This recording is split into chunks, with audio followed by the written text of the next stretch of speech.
यह इतिहास के पन्नों की एक ऐसी सच्ची दास्तान है जो सिर्फ न कि आपके दिल में कुछ करने का जज्बा पैदा कर देगी, बल्कि आपको यह भी सिखाएगी कि अगर आपके मन में किसी काम को लेकर उसे करने का जुनून है तो आप एक छोटी सी नाव से भी पूरा समंदर पार कर सकते हो।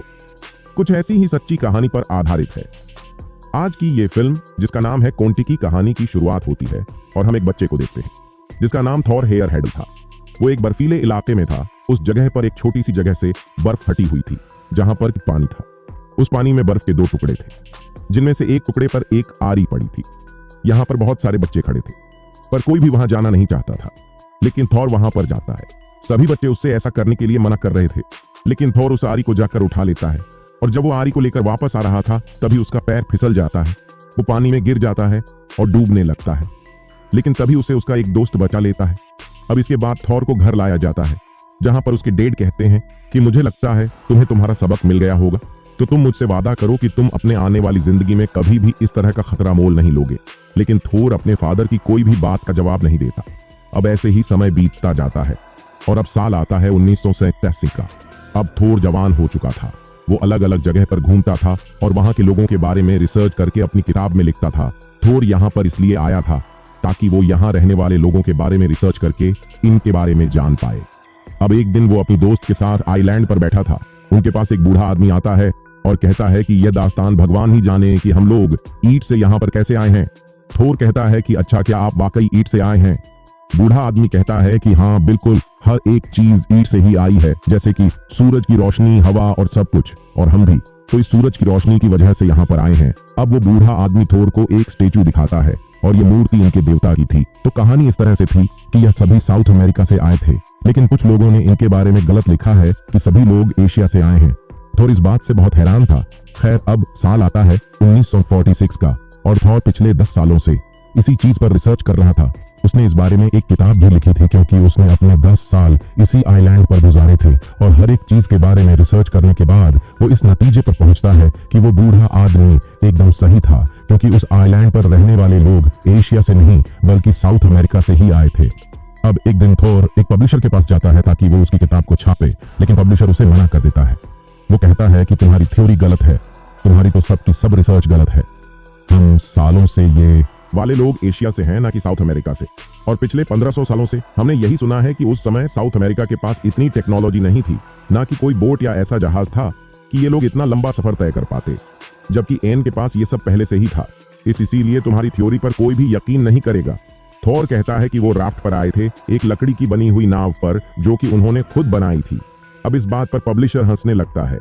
पब्लिशर कहता है कि अच्छा, अगर ऐसी ही बात है तो तुम जाकर दिखाओ, राफ्ट पर अमेरिका से अपना सफर तय करो और पोलिनेशिया के उस आइलैंड तक पहुंचकर दिखाओ, और अगर तुम सक्सेसफुल रहे तो मैं तुम्हारी किताब पब्लिश कर दूंगा। और अब थोर के पास अपनी बात साबित करने का सिर्फ एक ही रास्ता था कि वो साउथ अमेरिका से एक राफ्ट के जरिए अपनी जर्नी शुरू करेगा, जिसका सफर 8000 किमी से भी ज्यादा था, वो भी ऐसे समुद्र में जहां पर बड़े बड़े जहाज डूब जाया करते थे। अब इस सब के लिए थोर को पैसों की भी जरूरत थी, इसलिए वो मैगजीन वालों के पास जाता है और उन्हें बताता है कि मैं 8000 किमी लंबा सफर तय करने वाला हूँ, वो भी लकड़ी की एक ऐसी राफ्ट पर जो कि 1500 साल पहले चला करती थी, जिसमें कोई भी फैसिलिटी नहीं होगी। यह सुनकर मैगजीन वाले कहते हैं कि क्या तुम मरना चाहते हो, और हम ऐसे लोगों को पैसे बिल्कुल नहीं देते जो कि जानबूझकर ही मरना चाहते हो।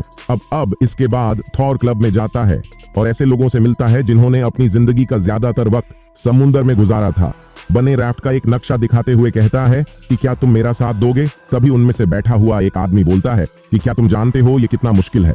तुम जो मुझे राफ्ट का नक्शा दिखा रहे हो, हम जो इसमें लकड़ियों को बांधें, उनकी रस्सियां कुछ ही दिनों में खुल जाएंगी और हम लोग वहीं पर फंस जाएंगे और हम सभी लोग उधर ही पानी में डूबकर मर जाएंगे। अब थोर की बातें सुनकर यहाँ से चला जाता है, लेकिन यहाँ पर ही एक और आदमी बैठा था जो कि इनकी सभी बातें सुन रहा था। इसके बाद वो आदमी उठकर थोर के पास जाता है और उससे कहता है कि मुझे तुम्हारा राफ्ट वाला आइडिया अच्छा लगा। थोर उससे कहता है कि तुम कौन हो, जिस पर वो कहता है कि मैं एक इंजीनियर हूँ और मैं तुम्हारा इस काम में साथ देना चाहता हूँ। इस तरह से थोर को अपना पहला साथी मिल चुका था। वो उसको इस काम में शामिल कर लेता है, लेकिन उसे अभी भी पैसों की जरूरत थी। वह अपनी वाइफ को फोन करता है और कहता है कि इस क्रिसमस पर मैं घर नहीं आ सकता क्योंकि मैं एक सफर पर जा रहा हूँ। उसकी वाइफ मना करती है कि नहीं, तुम ऐसा मत करो, ये बहुत मुश्किल है। जिस पर वो कहता है कि अगर मैंने ऐसा नहीं किया तो मैं जिंदा नहीं रह पाऊंगा। मैंने अपनी जिंदगी के 10 साल इस रिसर्च पर लगा दिए हैं। ये कहने के बाद वो फोन बंद कर देता है और इसके बाद वो अपने साथी के साथ एक जगह पर आता है। जबर की बहुत सारी लकड़ियां थीं और अब इसके 5 साथी थे। थोर इनसे कहता है कि हम इसमें किसी भी चीज को नहीं बदल सकते, नहीं तो हमारा ये दावा गलत हो जाएगा कि वो लोग राफ्ट पर आए थे। इसके बाद थोर एक आदमी के पास जाता है जो कि बहुत पैसे वाला था और वो उसे पैसे देने के लिए भी तैयार हो जाता है। इनकी यह खबर अखबार में भी छप चुकी थी, जिसे देखकर एक कैमरामैन भी इनकी टीम में शामिल हो जाता है ताकि ये पूरे सफर को रिकॉर्ड कर सके। इन्होंने अब उस राफ्ट को भी बना लिया था। इनको बहुत सारे लोग समुद्र के किनारे अलविदा कहने के लिए आते हैं। यहाँ पर इन सभी कमीनों को यही यकीन था कि कोई भी इनको दोबारा नहीं देख पाएगा, क्योंकि ये इतने बड़े समंदर में एक छोटी सी राफ्ट लेकर जा रहे थे। इनके पास एक छोटी सी नाव थी जो कि मुसीबत में काम आती, खाने पीने का कुछ सामान और एक रेडियो था। अब धीरे धीरे इनकी राफ्ट समंदर की गहराइयों में जाने लगती है। अब एक रात जब ये सभी लोग सो रहे थे, तब वहां पर एक बहुत ही बड़ा तूफान आता है। थोर जब राफ्ट के पर्दे को हटा रहा था तो वो ऐसा करते हुए समंदर में गिर जाता है। थोर को तैरना नहीं आता था, लेकिन फिर भी उसके साथ ही उससे बचा लेते हैं और इस तरह से थोर की जान बच जाती है। खैर, अब जब सुबह होती है तो ये लोग देखते हैं कि तूफान की वजह से इनकी राफ्ट को काफी अच्छा खासा नुकसान हुआ था। ये सभी लोग मिलकर अब उसे ठीक करते हैं और अब समंदर भी एकदम शांत था। अब ये सभी लोग धीरे धीरे अपनी मंजिल की तरफ बढ़ रहे थे, लेकिन यह सफर इतना आसान नहीं होने वाला था जितना इन्हें लग रहा था। तभी ने समंदर में एक शार्क दिखाई देती है, जिसे ये रिकॉर्ड करने लगते हैं। तभी थोर का साथी जो कि इंजीनियर था, वो देखता है कि ये शार्क इनकी राफ्ट के नीचे से गुजर रही है, जिससे ये बहुत ज्यादा डर जाता है और इसीलिए ये वहां पर रखा शार्क को मारने वाला एक हथियार उठाकर उसे मार देता है। इसके साथ ही इसे रोक भी रहे थे, लेकिन ये नहीं मानता। उस हथियार के साथ एक रस्सी बंधी हुई थी। वो हथियार भी शार्क को लग जाता है। अब वो दर्द से कराकर समुद्र में इधर उधर घूमने लगती है और इनके साथी की इस हरकत की वजह से ये राफ्ट डूबते डूबते बचती है। इनकी एक साथी की इससे लड़ाई भी हो जाती है कि तुमने ऐसा क्यों किया, तुम्हें पता है हम बहुत ही बड़ी मुसीबत में फंस सकते थे। थोर से रोकते हुए कहता है कि यहाँ पर कोई भी किसी के साथ नहीं लड़ेगा, मैं तुम्हारा लीडर हूँ, जो भी कहना है वो मुझसे कहो। अब इसी तरह से दिन बीतने लगते हैं और इनका अब रेडियो भी काम करना बंद कर देता है। अब इनकी किसी से बातचीत नहीं हो पा रही थी और इनका इंजीनियर साथी भी अब पागल होने लगा था। वो सोचता है कि बहुत ही जल्दी यह राफ्ट डूब जाएगी और हम सभी मर जाएंगे। इसके दिमाग में यही सब चल रहा था। इसके बाद इनके साथ जो कैमरामैन था, वो एक छोटी नाव में बैठकर दूर जाता है ताकि दूर से वो इनकी फिल्म शूट कर सके। लेकिन अब जैसे ही वो वीडियो बनाने लगता है कि यहाँ पर बहुत ही बड़ी बड़ी शार्क आ जाती हैं जो कि उस पर हमला करने वाली थी, लेकिन थोर उन शार्क को देख लेता है और जल्दी से अपने साथी को अपनी बोट की तरफ खींच लेता है, जिससे उसकी जान बच जाती है। लेकिन समंदर में हर तरफ खतरा था, हर तरफ सिर्फ मौत। इनमें से इनके एक साथी के पास एक तोता था जो कि पानी के ऊपर उड़ने लगता है। तभी एक बहुत ही बड़ी शार्क अगर उस तोते को खा जाती है। जिस आदमी का यह तोता था, उसे यह देखकर बहुत दुख होता है। जब वो शार्क इनकी राफ्ट के पास आती है, तब वो आदमी उस शार्क को पूंछ से पकड़कर अपनी राफ्ट पर खींच लेता है। चाकू से मार मार कर इसकी जान ले लेता है।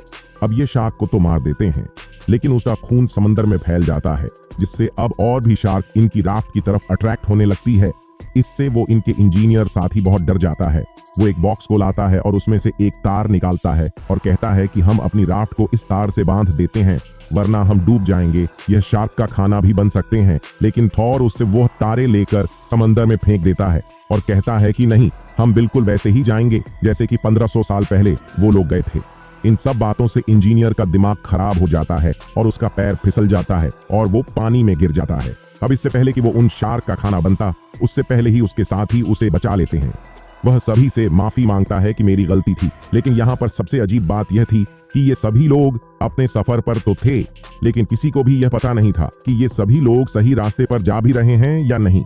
लेकिन थोर को यकीन था। वो कहता है कि हाँ, हम बिल्कुल सही जा रहे हैं। इन लोगों को इस सफर पर 3 महीने हो चुके थे और अब इनके रेडियो ने भी काम करना शुरू कर दिया था। ये अपने रेडियो से सभी को मैसेज देते हैं। अब बाहर की दुनिया में हंगामा हो गया था, क्योंकि बी से जो इनकी रिसर्च थी वह सब गलत थी। 500। अब एक सुबह इनके साथी को आसमान पर एक परिंदा उड़ता हुआ नजर आता है। ये सभी बहुत खुश थे कि यह लोग जमीन के बहुत करीब है। सामने इन्हें आइलैंड नजर आने लगा था, लेकिन मुश्किलें अभी खत्म नहीं हुई थीं, क्योंकि इन्हें वहां तक पहुंचने में बड़ी बड़ी लहरों का सामना करना था। ये जब आइलैंड के पास पहुंचने वाले होते हैं तो लहरों की वजह से इनकी राफ्ट डूबने वाली थी, लेकिन किस्मत इनका साथ देती है और यह लोग पोलिनेशिया के आइलैंड पर पहुंच चुके थे। इन 6 लोगों ने इतिहास को बदल कर रख दिया था और वर्षों की थ्योरी को गलत साबित कर दिया था। इस कहानी से हमें यही सीखने को मिलता है कि दुनिया में कोई भी काम मुश्किल नहीं। अगर हमारी सोच सच्ची है, तो अगर काम करने का जज्बा सच्चा हो, तो बड़ी से बड़ी मुश्किल को आसानी से हल किया जा सकता है, जैसे कि इन 6 लोगों ने करके दिखाया, क्योंकि थॉर को अपने आप पर यकीन था कि वो इस काम को कर सकता है। इन 6 लोगों ने अपनी जान पर खेलकर 106 दिन के इस सफर को पूरा किया और अपना नाम हिस्ट्री की तारीख में दर्ज करा दिया। और अब इससे यह बात भी साबित हो गई थी कि पोलिनेशियन आइलैंड के लोग एशियन नहीं बल्कि साउथ अमेरिका के थे, और जिस राफ्ट पर इन्होंने अपना सफर तय किया था उसका नाम कोन टिक था, जो कि इस मूवी का नाम भी है। और क्योंकि ये फिल्म एक सच्ची घटना पर आधारित है, इसीलिए इस राफ्ट को आज भी म्यूजियम में रखा गया है और हर साल हजारों लोग इसे देखने के लिए जाते हैं। और इसी के साथ इस बेहतरीन फिल्म की यह सच्ची कहानी यहाँ पर खत्म हो जाती है। तो दोस्तों, उम्मीद करता हूँ कि आपको वीडियो पसंद आई होगी। अगर वीडियो पसंद आई हो तो वीडियो को लाइक और चैनल को सब्सक्राइब जरूर करें। मिलते हैं हमारी अगली वीडियो में।